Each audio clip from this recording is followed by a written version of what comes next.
nigga like me, man, I love the game. I love the hustle, man. Yo, what's up, guys? Jazzy TV. I'm here with my man calishoots. What's up, man? What's up, man? Thanks for having me. So, how's your day been so far? It's a hot one out here. We're going through a heat wave, but it's nice and cool in here. Everything's going well. Yeah, I really appreciate you having me. You got anything cool planned for the weekend or today or anything? Yeah, right after this, I'm gonna go see my girl Jessie Robbie. She's spinning on Melrose somewhere. It'll be lit. There's always something going on out here, so. Well, tell people a little bit about yourself. What it is that you do? Yeah, so as Jazzy mentioned, my name is Cali. My real name's Reno, so I kind of go by both. But 35 millimeter film photographer. Pretty much strictly focus on film. It's just a lot easier for me just to kind of go out, shoot, and not really worry about looking through things, making sure like I got it. I've kind of trained myself for the longest time just to kind of get the shot and keep pushing. So that's primarily what I do. A lot of times it's at night, like super late at night into the wee hours of the morning. But also open to like editorials and portrait sessions, concerts, but a lot of like underground events and shooting for DJs and party promoters and things like that. So, do you remember the first time you ever picked up a camera?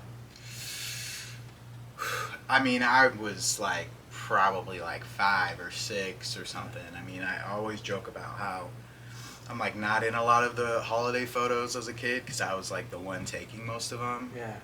I was always running around with even a video camera in everyone's face while they're eating, while they're like. So I would say, yeah, pretty early on I had a camera.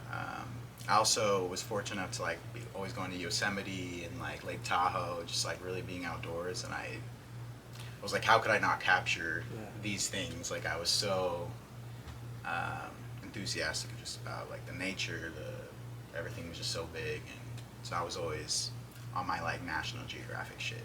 So, from a very young age, you've always documented your life on camera? Yeah, I was always documenting the dogs, documenting, swim parties, over the weekend. Even taking probably my camera to school sometimes. But yeah, always documenting, and definitely drew like inspiration from like Nat Geo and like Time Magazine, Life Magazine. I was always into the vintage style. I always loved history, so I was like flipping through Life magazines like, wow, like who shot that photo of like that candid photo of someone walking out, Marilyn Monroe walking out somewhere, or those things always like captivated me because they weren't set up, they were just like in the moment, and yeah, those are the things that really got me. As you grew up, what made you want to take it more serious and like pursue it as like kind of a career and take it more serious and get into it? I say I was just, I've always been inspired by music. Like, music's on, I'm dancing. Like, I can't help it. And moving to LA back in 2016, I really started to kind of see, like, I saw the SoundCloud era kind of like die, like, as COVID started. And those moments and kind of being outside, like my homie J-Mac, who really put me on, was touring with Made in Tokyo and so many people, and he really showed me like the underground, and it just inspired me. I loved the community around it, and I just loved the music. I loved the DJs, I liked the transitions, I liked that they were breaking records like in real time, unreleased things that everyone like knew the words to because they'd be following these DJs breaking these records, and that really inspired me to like, okay, this is something I think I want to document. Because I didn't know if I wanted to do landscapes. I'd be out on the beach for like 4 hours taking long exposures, and that's its own kind of fun. Yeah. But really kind of being a fly on the wall, like around all this commotion, the smoke, the music, like it was really inspiring. And I'd say I wasn't super intentional during that era, like 2016 to 2020. I was really just soaking it all in. Like I had my camera, but I really wasn't intentionally documenting. Maybe just like my friends or people that I was interested about. But then when COVID happened, I was like, man, I kind of watched the SoundCloud era like die, and just like community really desperate for being outside together. And so that's when I kind of was like, okay, I watched it with my eyes, but I didn't get it with my lens. And so moving into the pandemic, that was really when I decided, okay, I think I want to take this more seriously. So where did you originally grow up at? I'm from Modesto, California, 209. If you know, you know. Happy to be out of there. Came out here in 2016. Now I'm out in Hollywood, and I love it here. Everything's here. I love the mountains. I love the beach. I love different subcultures. You got everybody out here. Yeah. Everyone's niche is out here. One of my homies, Tech Girls and Justin Rose, they throw the craziest Gotham Wave party, and it's just such its own unique like dark wave music, and it's different than maybe if I'm out at Apartment 200 or out even shooting at studios, which, I mean, we're at Chase the Money Studios right now, legendary producer, legendary studio. So yeah, it just kind of depends. Did you come over here to pursue photography or for something else? Nah, I came out here for college. A lot of people kind of move out maybe for college, so that was my path. I studied international relations and like political science. Still interested in all that. Kind of goes back to like my love of history and like changes of time and seeing all the different eras. And but no, I came out for school, and I do have like a career track right now that's separate from photography, but photography will always be part of my life no matter what. So how'd you go about networking and meeting different people in the industry, and how'd you get yourself out there? That's a good question. I think just truly being myself, really being like authentically myself, not really having too much of an ego, like really just being open to what came my way, whether that was someone saying, hey, pull up to the studio, we like your work.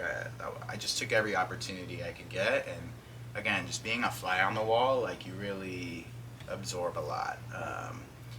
And LA is small. Everyone knows you're 1 degree away from everybody. And so after spending so many years, the Rolodex kind of grows. But yeah, just being intentional, being authentically yourself, and really going outside. Just really, long day at work, you got school, and you're like, I'm tired, but there's 3 gigs going on. Like, do I go? Do I make the mob? And I made the mob, because you just never know what could happen, and being committed to that, really just staying outside, everything kind of really happened organically. Yeah. What camera setup do you currently run right now? Right now, I usually use SLRs and point and shoots. I'm a huge fan of Pentax. It takes great photos. Those camera bodies are a workhorse. Like, I've dropped them. They go in between like super hot environments, super cold environments, and the images are always just so beautiful. And then definitely Minolta, the autofocus technology, when those cameras were coming out. I mean, that's what Sony kind of is using now, was based off all of that. So Minolta and Pentax, I'd say, are my go-to right now. And they've been working, and I have no reason to change. When you first started out, what did you learn on? What camera did you learn on? Oh man, it was definitely like a digital. Probably like a little Canon, point and shoot camera. But I was always like a hobbyist, like a collector again of like history and life magazines and of things. And so growing up, I had like 100 film cameras. Everything from like things from like 1910 to 1990. And I just have like a wall of cameras, and it was kind of weird because it's just like all these lenses are staring at you when you're trying to sleep. But like I was always fond of them, and was always intrigued. Like, hey, do they still work? Some of them I'd buy with film still inside, and so despite the fact I was using digital as a kid, those cameras were always a reminder. And then I was like, one day I was like, I think I'm gonna start using some of these instead of just like displaying them. Yeah. And so I just find which ones worked, and honestly grew from there. As someone who's transitioned through a lot of cameras, what would you recommend to a newcomer, like someone who wants to pick up photography? Good question. I'd say just use what you have. Use what you have. I think gear gear is helpful to some degree. Different lenses can get you different, focal lengths and things like that. So that's important. But it's really up to you. It's up to how you position yourself in the room, how you read the room, what angles you're getting, what story you're trying to tell with like the image you're taking. So I wouldn't even really say the gear is something that you should focus on. I say if you get a camera, digital, film, point and shoot, SLR, fully manual, whatever it is, just use it. And again, the more you shoot, the more you go outside, take a walk, go out, like you will get better over time. And the more, honestly, like uncomfortable environments you put yourself in, you learn a lot. And you remember, oh, last time this is what happened, so maybe this time I'm gonna do this. And repetition, and again, your portfolio will continue to grow throughout that whole process. So don't get too caught up on the gear, I'd say. Do you have a favorite event that you've shot at? Oh man, favorite event. Gosh, so many events. Well, I mean, one that comes to mind. I'm sure I'm missing some like really cool stuff, but Loose Leaf had a party with Chief Keef in the hills, and that was an epic event. I was really, it was really fun. DJ Pookie was DJing, J Mac was DJing. It was a great vibe, and party was sponsored by Loose Leaf. I mean, it was lit. I would say another really cool gig was like after the Golden Globes. I kind of used my network to get myself into the Golden Globes after party, which was super fun. And then Anderson .Paak was DJing that, and Zach Bia. Everyone was, dressed to the nines, drinking champagne out of like gold glasses. It was so sick. And I remember like eavesdropping, trying to figure out like, okay, what's the afters? Like, what's the next move? And I like purposefully ran into somebody because I overheard their conversation talking about like going to Taylor Swift's penthouse or something like That's that. crazy. And so I was like, yo, I'm your guy. I'll shoot the night. Like, next thing you know, I'm like in their Uber Black on the way to Chateau. And that night evolved. I mean, we went through the back, through the kitchen. Like, it was crazy. And that was a fun night. Yeah, met Quinta Brunson, legend. She's so good. Yeah, that was a fun night. So you have this book here that you were featured in, right? Yeah. So these two, Contagious Culture, Volume 4, Volume 5. Shout out to Super Chief Gallery. Shout out to Esteban Oriol. It's an honor to be in both of these books. Super Chief Gallery is a really epic gallery in downtown Los Angeles. It's been up for years. And thousands and thousands of people would love to be in these books, and they're highly curated, and I was fortunate enough to be selected to be in both last year's and this year's edition. Let's see if I can find, this is 2024. So how do these books work? Do people submit to the company, and then they pick from there, or? Yeah, people submit through like a form to be in it, and then one day you get an email, if you're lucky, that says you've been selected for the show. And it's a month-long show, and then they produce this book. This was 2024. This bottom photo is mine of this company called Litco, with a bunch of street bikes, and man, that was such an epic day. I was actually shooting with this like Brazilian media company that had the gig that day to shoot a lot of video content for these folks, and I just tagged along and got this really epic shot. This guy was like in a pinstripe Supreme suit. I just remember like the stylist was going crazy on all of their clothes, and they were really outside with it. And that's the thing about LA, like there's so much happening everywhere that, I mean, you might just pull up on a garage with like 50 street bikes, right? Yeah. And like, as a photographer, you're like, I'm gonna shoot everything. And then this year, 2025, let's see, 226. So when you got this email, what was your reaction? Were you like excited or surprised? Like, how did you feel about? Yeah, like this is one photo Oh, of Dave Dave Blunt's with his Purple Stuff brand. I was at work. I was with my boss. She was ironically being interviewed at the time by a journalist, and I was kind of sitting on the side with my computer, just making sure, overhearing, making sure everything was sounding good. And I had gotten that email, and I was so thrilled. I like wanted to scream. As soon as the interview was over, I went to tell my boss. I was like, "Yo, I'm in the show again."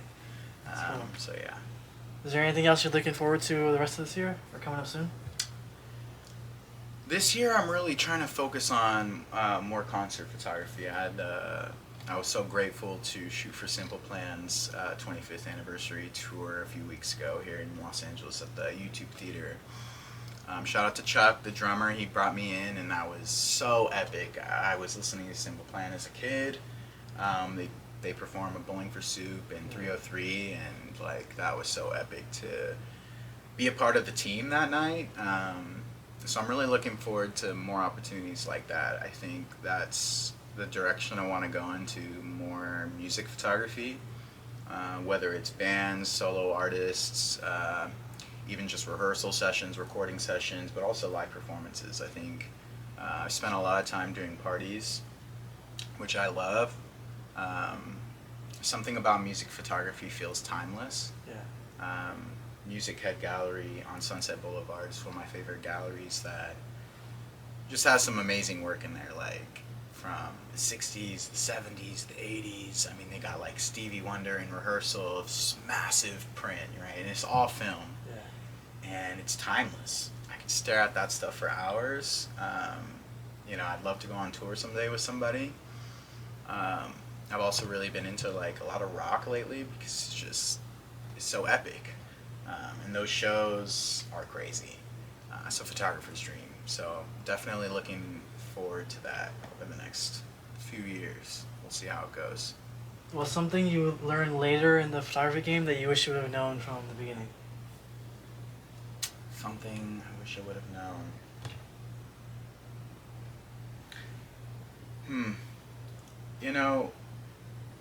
I would say I know exactly what it is. Always talk to people. Like, I would be, as social as I am, I'd often be antisocial while outside. And that's great and everything. But you just never know what you don't know. And for example, I remember this amazing photographer, Danielle Levitt, who I adore and love all of her photographs. She was having like this little pop-up, and I went, and I remember I bought a Pharrell book from her, which was really sick. And I remember kind of flipping through the pages, sitting in the shade on this bench, and there was this older woman on a bench right next to me. And I was like, maybe I should say, hey, like she has the right idea, we're both chilling in the shade. For whatever reason, I decided not to say anything, not to speak up, not to be social. The next day, come to find out, that was actually the director of photography for Rolling Stone. Damn. And she was private on Instagram, and her Instagram bio said, "I only accept follow requests from people I've met in person." Oh. And I felt like it was like directly at me. Yeah. I felt like I messed up. I felt like there was no reason why I shouldn't have said something. I wanted to say something, regardless of who she was. So I would say, be social.